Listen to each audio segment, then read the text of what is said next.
আমৃত্য ভালোবাসি তোকে। লিখেছেন সালমা চৌধুরী। পর্ব ৪।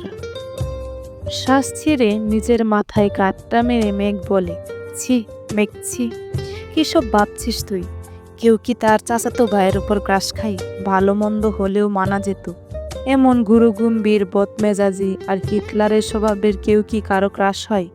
যে ছেলে ১০ বছরের মেয়ের গায়ে হাত তুলতে পারে, সে আর যাই হোক আমার ক্রাশ হতে পারে না। এটা ভাবতেই মেঘের বুক ভেসে আসে কষ্টে। নিজেকে স্বাভাবিক করতে মোবাইল হাতে নিয়ে কল করে মেঘের সবচেয়ে কাছের বান্ধবী বন্যাকে। প্রথম কল দিতেই রিসিভ হয় কল। বন্যা, আসসালামু আলাইকুম, কেমন আছো বেবি? মেঘ, ওয়ালাইকুম আসসালাম, আলহামদুলিল্লাহ ভালো আছি, তুই কেমন আছিস? বন্যা, হঠাৎ আমায় স্মরণ করার কোনো স্পেশাল কারণ আছে? তোর তো আবার ভাঙ্গা ফোন, ঠুসঠাস বন্ধ হয়ে যাবে। মেঘ রাগান্বিত স্বরে এক প্রকার হুঙ্কার দিয়ে বলল, তুই আজ কোচিংয়ে আসিসনি কেন? কি যে একটা জিনিস মিস করেছিস? বন্যা, কি মিস করেছি বলে ফেলো বান্ধবী। এখন বললে কি আর সেই ফিলটা পাবি নাকি? আজব। বন্যা, আরে ভেবি বলো তুমি, কাল শুক্রবার কোচিং বন্ধ, আবার দেখা হবে রবিবারে, ততদিন সহ্য হবে না, বলে ফেলো প্লিজ। মেঘ, আমার হাতে এখন আইফোন 13 প্রো ম্যাক্স। মেঘের কথা বন্যা এক বিন্দু বিশ্বাস করেনি, হেসে উড়িয়ে দিয়ে বলেছে, এখন বল। একটু পর 14 প্রো ম্যাক্স কিনতে যাচ্ছিস, যাকে তার ভাই একটা আধা ভাঙ্গা ফোন দিয়েছে ব্যবহারের জন্য, তিনি 100 বার বন্ধ হয়ে যায়, তার হাতে নাকি আইফোন। তুই কি ঘুম থেকে স্বপ্ন দেখে উঠলি নাকি?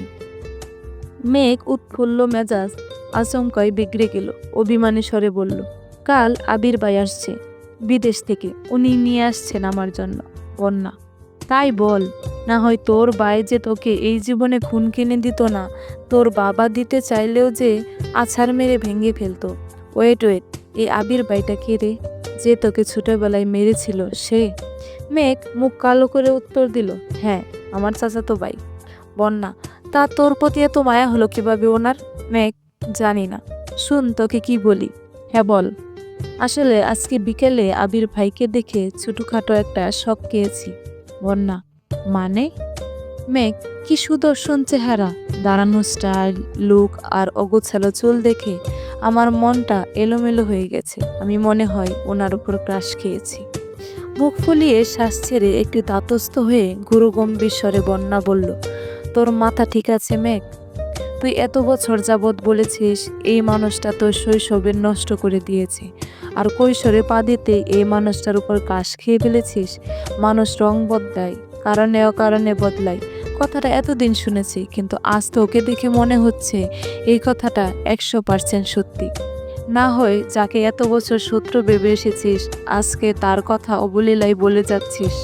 বাহ মেঘ বাহ। মেঘের নীরবতা বুঝতে পেরে বন্যা আবার বলা শুরু করলো, এসব কোনো বিষয় না বেবি, হঠাৎ করে দেখছিস তো তাই আহামরি সুদর্শন লেগেছে। বিষয়টা মাথা থেকে ঝেড়ে ফেল, দেখবি সব ঠিক হয়ে গেছে। আমরা না দুজন দুজনের কথা দিয়েছিলাম, একজন বিপদে গেলে আরেকজন সামলাবো, ভুলে গেলি? স্পষ্ট বোঝা গেল মেঘের বদলে যাওয়ার অভিব্যক্তি। সহসা নিজেকে সামলে আচমকা প্রশ্ন করে বসল, আমি কি দেখতে সুন্দর না? আমি কি কারো ক্রাশ হওয়ার যোগ্য না? মেঘের আকম্বিক প্রশ্নে বন্যা কিছুটা হতভম্ব হলো। এরপর কয়েক মিনিট শুধু হেসেই গেল। স্বাভাবিক স্বরে বলল, অবশ্যই তুই সুন্দর, ক্রাশ খাওয়া যোগ্য, কিন্তু তুই ছেলেদের ক্রাশ হতে পারবি কিনা সন্দেহ আছে। হতে পারিস রাস্তাঘাটে, গাছগাছালি, রংচটা দেয়ালে, গরু ছাগলেরও হতে পারিস। রাগে ফুঁসতে ফুঁসতে কলকুটি দিয়েছে মেঘ, আর ভাবছে আজকাল সান্ত্বনা নিতে চাইলেও মানুষ মজা নেই। যদিও বন্যার হাসির কারণটা খুব স্বাভাবিক। মেঘকে বরাবরই চোখে চোখে রেখেছে তানবীর সহ বাড়ির সকলে। 6 to 10 পর্যন্ত পড়েছে গার্লস স্কুলে, এরপর গার্লস কলেজ। আহারে জীবন, ধুধু মরুভূমির মতো, কোথাও কেউ নেই। স্কুল কলেজের সামনে বাসার গাড়ি থাকতো, বাসা টু স্কুল, স্কুল টু বাসা। কোনো ছেলে না দেখলে ক্রাশ কিভাবে খাবে? বুধশক্তি হওয়ার পর মেঘ মনে হয় 2-3টা বিয়ে খেয়েছে কাজিনদের, যাকে বলে নামে বিয়ে খাওয়া। তানবীরের বয়ে বিয়ে বাড়ির এক কোনায় বসে থাকতো মেঘ। ভাইয়ের কড়া শাসন ছিল, ঘর থেকে বের হতে পারবি না। বরযাত্রী আসলে তো আরও না, ঘরের ভিতরে তার জন্য খাবার পাঠানো হতো। তানবীর নিজেই বোনকে খাওয়াতো ইচ্ছে মতো। তারপর বিয়ে শেষ হলে মা বোনকে নিয়ে চলে আসতো। গায়ে হলুদে নাচা, গান গাওয়া, এমনকি মেহেদি দিতে পারিনি কখনো। এই কষ্টে এখন আর মেঘ কারো বিয়েতে যায় না। এতে তানবীর মনে হয় হাঁপ ছেড়ে বেঁচেছে। মেঘের এই সাদা কালো জীবনের কথা শুনলে বন্যা কেন, পৃথিবীর সব মানুষই হাসবে। জীবনটা তার তেজপাতা হয়ে গেছে। মাঝে মাঝে ভাবে, এই বাড়িতে জন্মানোটা কি খুব দরকার ছিল? কয়েকবার বন্যার কল ব্যাক করেছে। নিজের জীবনের হতাশার জন্য মেঘ আর কল রিসিভই করেনি। বান্ধবীকে রাগ দেখিয়ে কি হবে, জীবন যেখানে যেমন তা মানতেই হবে। মেঘের বেস্ট ফ্রেন্ড হওয়ায় খেসারত দিতে হচ্ছে বন্যাকেও। মেঘের সাথে সাথে বন্যাকেও চোখে চোখে রাখে তানবীর। কথায় আছে, সঙ্গ দোষে লোহা বাসে। সঙ্গ খারাপ হলে মেঘও খারাপ হবে, তাই সব সময় বন্যার পেছনে লুক লাগিয়ে রাখে। শুধু বন্যাই না, আরও দুজন বান্ধবী আছে মেঘের, একজন পাখি আর একজন মায়া। ওদেরকেও নজরে রাখে তানবীর। বোনকে সব দিক থেকে প্রোটেক্ট করাই যেন তার প্রথম এবং প্রধান কাজ।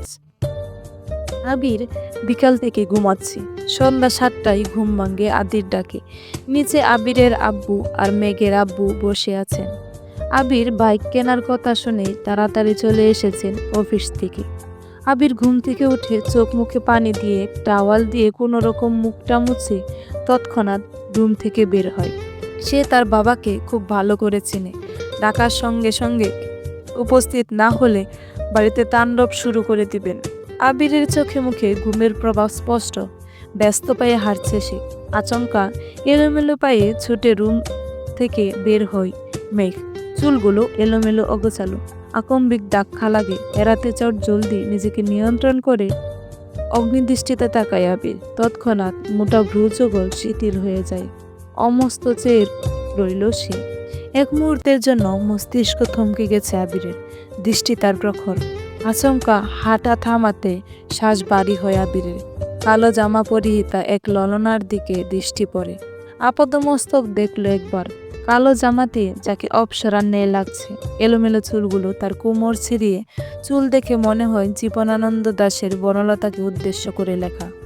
চুল তার কবেকার অন্ধকার বিদিশার নিশা। দ্রুতগতি থামাতে গিয়ে মেঘের ছোট দেহ কম্পিত হয়। দৃষ্টি পড়ে 6 ফুট লম্বা মানুষটার বুকে। মেঘ মুখ তুলে তাকায় সেই মানুষটার চেহারার পানে। আবিরের চোখের দিকে বিস্ময়াভূত হয়ে নয়নে তাকিয়ে আছে মেঘ।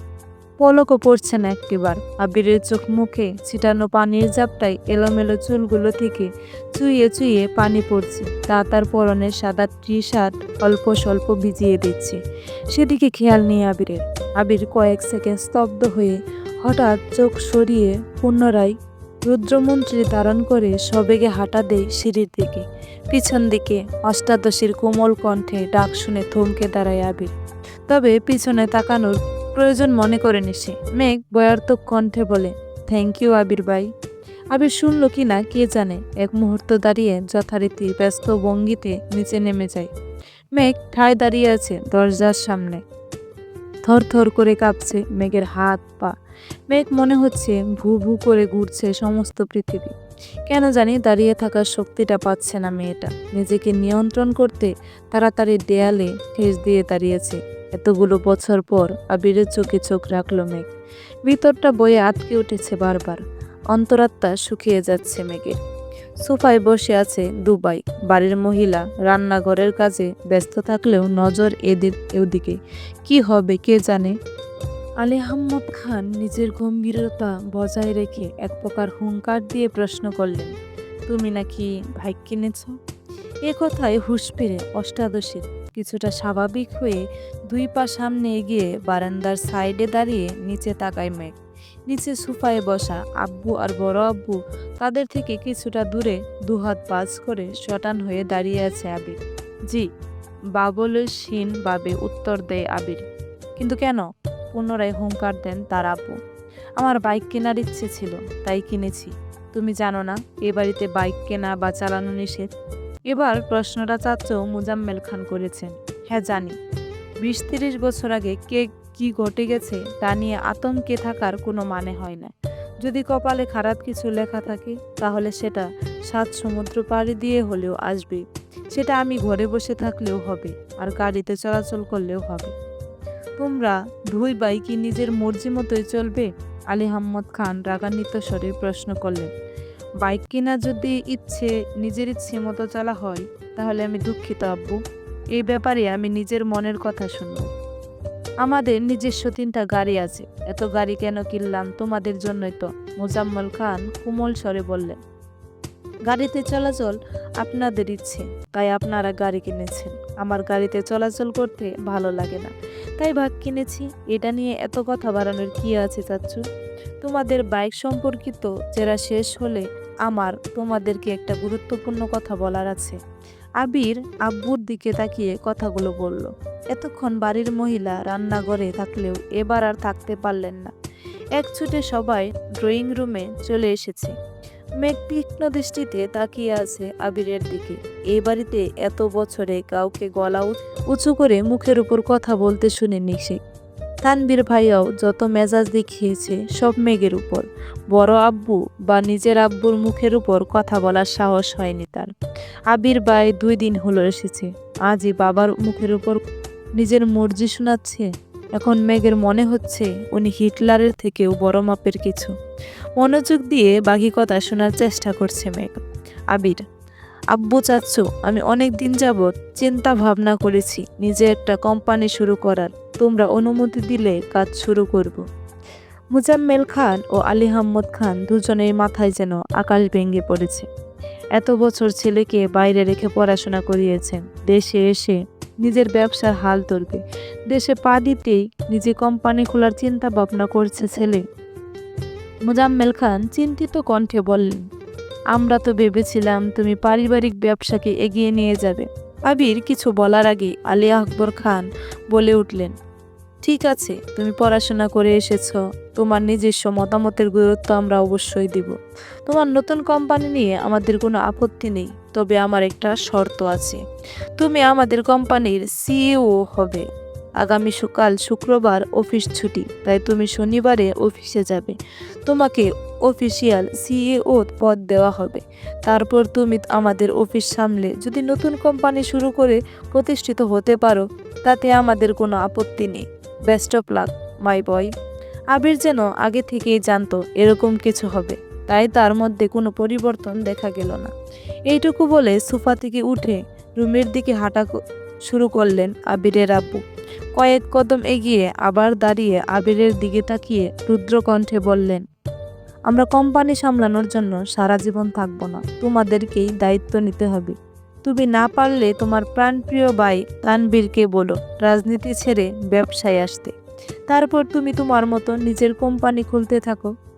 আবির চোয়াল শক্ত করে বাবার দিকে তাকিয়ে বলে উঠল, তানবীর রাজনীতিই করবে, ওর মাথায় ব্যবসা ঢোকানোর কোনো দরকার নেই। শনিবারই অফিসে আসবো আমি একাই সব দিক সামলাতে পারবো।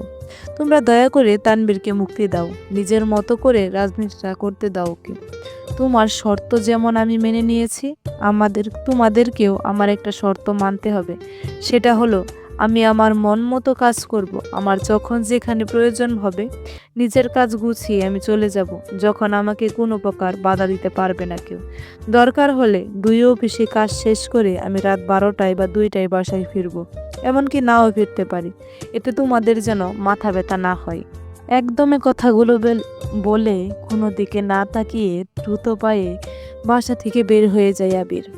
আলী আহমদ খান কয়েক মুহূর্ত দাঁড়িয়ে কোনো কথা না বলে রুমের দিকে হাঁটা দেয়। পিনপিন নীরবতা বাড়িতে সোফায় বসে আছেন মোজাম্মেল খান। কাছেই 3 যা একজন আরেকজনের দিকে তাকাচ্ছে বারবার। তাদের আবিরের প্রতি পূর্ণ বিশ্বাস আছে, কিন্তু সমস্যা হচ্ছে বাইরের দুনিয়া সামলাতে গিয়ে নিজের প্রতি যত্নহীন হয়ে পড়ে ছেলেটা। এটাই তাদের চিন্তার বিষয়। নিচে উপস্থিত মানুষগুলোর মধ্যে চিন্তার ছাপ দেখা গেলেও উপরে দাঁড়িয়ে এক প্রকার বিনোদন উপভোগ করছিল মেঘ। যে বড় আব্বুর কথার উপর কারো কথা চলে না, আজ ওনার সাথে টক্কর দেওয়ার মানুষ এসেছে। বাবা ছেলে কি শর্তটাই না দিচ্ছে, যেমন বাবা তেমন ছেলে। এসব ভেবেই হাসি পাচ্ছে মেঘের। হঠাৎ করেই হাসিটা গায়েব করে মুখটা বাড়ি হয়ে গেল মেয়েটার, আর ফিসফিসিয়ে বলতে শুরু করলো, নিজে তো হিটলার, সাথে আমার ভাইটাকেও বড় গুন্ডা বানাতে কি সুন্দর উৎসাহ দিচ্ছে। এত বছর ভাইয়ের জ্বালায় জীবন তেজপাতা, এখন আবার আরেকটা আবির্ভাব হলো। কপালটাই খারাপ আমার। এখন নিচে যাওয়ার পরিস্থিতি নেই, তাই বিড়বিড় করতে করতে রুমে ঢুকতে যাবে, হঠাৎ চোখ পড়ে আবির ভাইয়ের রুমের দিকে। একরাশ হতাশা নিয়ে রুমে ঢুকে যায় মেঘ। বাবা মাকে ছেড়ে আলাদা রুমে থাকলে খুব স্বাধীনতা পাবে ভেবে নিচতলা থেকে উপরতলায় চলে এসেছিল মেঘ। আবির ভাই বিদেশে যাওয়াতে কোনো চিন্তাই ছিল না, কিন্তু মেঘ আসার 15 দিনের মাথায় তানবীর মেঘের পাশের রুমে চলে আসে জিনিসপত্র নিয়ে। সিঁড়ি দিয়ে সোজা উঠতেই তানবীরের রুম। বোনকে পাহারা দিতেই মূলত এই রুমে আসা। তানবীর যতক্ষণ রুমে থাকে ততক্ষণ নিজের রুমের দরজাটা খোলা রাখে। মেঘ সিঁড়ি দিয়ে দৌড়ে উঠতে গেলেও ভাইয়ের কথা ভেবে আস্তে ধীরে উঠানামা করে। বর্তমানে মেঘের অবস্থা নাজেহাল, কারণ তার এক পাশে আবির ভাই, আরেক পাশে রুমে তানবীর ভাই। তানভীর ভাইয়ের পরের রুমটা মিমের জন্য ঠিকঠাক করা হচ্ছে। কিছুদিন পর থেকে মিমও উপরে থাকবে, কিন্তু তাতে কি ভাইয়ের ঘর ডিঙ্গিয়ে মিমের রুম পর্যন্ত যেতে পারবে কিনা সন্দেহ আছে। রাত 10টার উপরে বাজে। সবাই খাওয়া দাওয়া শেষ করে যার যার রুমে চলে গেছে।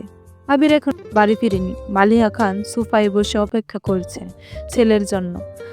10-15 মিনিট পর বাড়িতে ঢুকলেন আবির আর তানবীর। মাকে বসে থাকতে দেখে কিছুটা রাগান্বিত হলো ছেলে। আম্মু, তুমি আমার জন্য এভাবে রাত জেগে বসে থেকো না প্লিজ, নিজের মতো করে খেয়ে নেব। তোর বউ আসলে আমি আর অপেক্ষা করব না তোর জন্য, সহসা উত্তর দিলেন মালিহা খান।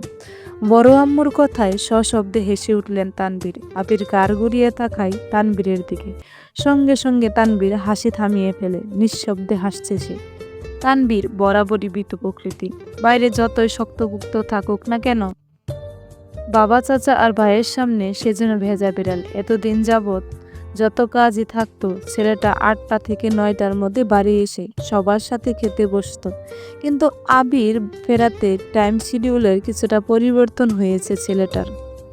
চলবে। এই পর্যন্ত ছিল আমি তো ভালোবাসি তোকে পর্ব 4। পরবর্তী পর্বগুলো খুব দ্রুত আসছে। সবাই ভালো থাকবেন, সুস্থ থাকবেন। আল্লাহ হাফেজ।